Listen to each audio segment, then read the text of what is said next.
بسم اللہ الرحمن الرحیم الصلاۃ والسلام علیک یا سیدی یا رسول اللہ وعلی علیک و اصحابک یا نور اللہ۔ حضرت شاہ ولی اللہ محدث دہلوی رحمۃ اللہ علیہ کے والد ماجد شاہ عبد الرحیم رحمۃ اللہ علیہ نے فرمایا کہ ایک بار مجھے بخار ہو گیا، یعنی فیور ہو گیا، اور یہ بیماری بہت طویل ہو گئی، حتیٰ کہ میں زندگی سے نا امید ہو گیا۔ اسی دوران مجھے غنودگی ہوئی، یعنی ہلکی سے نیند آئی، تو میں نے دیکھا کہ شیخ عبدالعزیز تشریف لائے ہیں اور فرماتے ہیں، بیٹا رسول اکرم صلی اللہ علیہ وآلہ وسلم تیری عیادت کے لیے تشریف لا رہے ہیں، اور غالباً اسی طرف سے تشریف لا رہے ہیں جس طرف تمہاری چارپائی کی پائنتی ہے، یعنی جس طرف تم نے اپنے پیر کر رکھے ہیں، لہٰذا اپنی چارپائی کو گھما لو، پھیر لو، تاکہ پاؤں ان کی طرف نہ ہو۔ یعنی کہ خواب میں بھی دیکھیں کتنا ادب ہے آقا جان کا، کہ جس طرف سے آقا جان صلی اللہ علیہ وسلم آ رہے ہیں اس طرف آپ کے پاؤں نہ ہوں، اس لیے آپ اپنی چارپائی کا رخ تبدیل کر لیں۔ یہ سن کر مجھے کچھ افاقہ محسوس ہوا، بہتری محسوس ہوئی، اور چونکہ مجھے گفتگو کرنے کی طاقت نہ تھی، یعنی اتنی کمزوری ہو گئی تھی کہ بول بھی نہیں پا رہے تھے، میں نے اپنے حاضرین کو اشارے سے سمجھایا کہ میری چارپائی کا رخ تبدیل کر دو۔ انہوں نے چارپائی کا رخ بدلا تو شاہ کونین صلی اللہ علیہ وسلم تشریف لائے اور فرمایا، اے میرے بیٹے کیا حال ہے؟ سوچے تو ذرا، کوئی آقا جان کے منہ سے اپنے لیے بیٹے کا لفظ سنے تو اس کی تو طبیعت اسی وقت ٹھیک ہو جانی ہے۔ کہتے ہیں اس ارشاد گرامی کی لذت مجھ پر ایسی غالب آئی کہ مجھے وجد آ گیا اور میں زار و قطار رونے لگا، مجھ پر عجیب سی حالت طاری ہو گئی۔ پھر مجھے میرے آقا جان صلی اللہ علیہ وسلم نے اس طرح اپنی گود میں لے لیا کہ آپ کی ریش مبارک، یعنی آپ کی داڑھی مبارک میرے سر پر تھی، اور حضور نبی کریم صلی اللہ علیہ وسلم کا پیراہن مبارک میرے آنسوؤں سے تر ہو گیا۔ پھر آہستہ آہستہ یہ حالت سکون سے بدل گئی۔ پھر میرے دل میں خیال آیا کہ مدت گزر گئی اس شوق سے کہ کہیں سے نبی کریم صلی اللہ علیہ وسلم کے 2 بال مبارک دستیاب ہوں، کتنا کرم ہوگا اگر آقا مجھے یہ دولت عنایت فرمائیں۔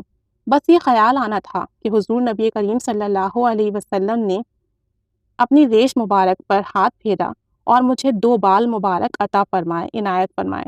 پھر یہ خیال آیا کہ بیدار ہونے کے بعد کہیں یہ نعمت، یہ بال مبارک میرے پاس نہ رہے تو کیا ہوگا؟ تو نبی کریم صلی اللہ علیہ وسلم نے فرمایا، بیٹا یہ دونوں بال مبارک تیرے پاس ہی رہیں گے۔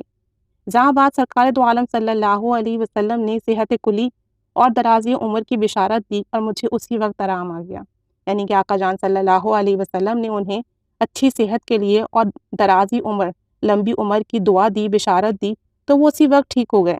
کہتے ہیں میں نے چراغ منگایا اور دیکھا تو میرے ہاتھ میں وہ دونوں منہ مبارک نہ تھے، میں غمگین ہو گیا۔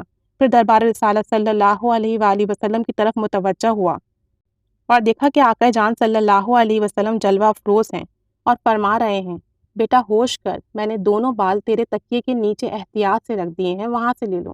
میں نے بیدار ہوتے ہی تکیے کے نیچے سے وہ بال مبارک لے لیے اور ایک پاکیزہ جگہ میں نہایت تعظیم و تکریم کے ساتھ حفاظت سے رکھ دیے۔ چونکہ بخار کے بعد بہت کمزوری غالب آ گئی تھی، لہٰذا حاضرین نے سمجھا شاید موت کا وقت آ گیا ہے اور وہ رونے لگے۔ نقاہت کے سبب مجھ میں بات کرنے کی ہمت تو نہ تھی، اس لیے میں نے اشارے سے انہیں سمجھایا۔ پھر کچھ عرصے کے بعد مجھے قوت حاصل ہوئی اور میں بالکل تندرست ہو گیا۔ نیز حضرت موصوف فرماتے ہیں کہ ان دونوں منہ مبارک کا خاصہ یہ تھا کہ آپس میں ہمیشہ لپٹے رہتے، آپس میں جڑے رہتے، لیکن جب درود پاک پڑھا جاتا تو دونوں علیحدہ علیحدہ ہو کر کھڑے ہو جاتے، یعنی بالکل اسٹریٹ ہو جاتے۔ سبحان اللہ۔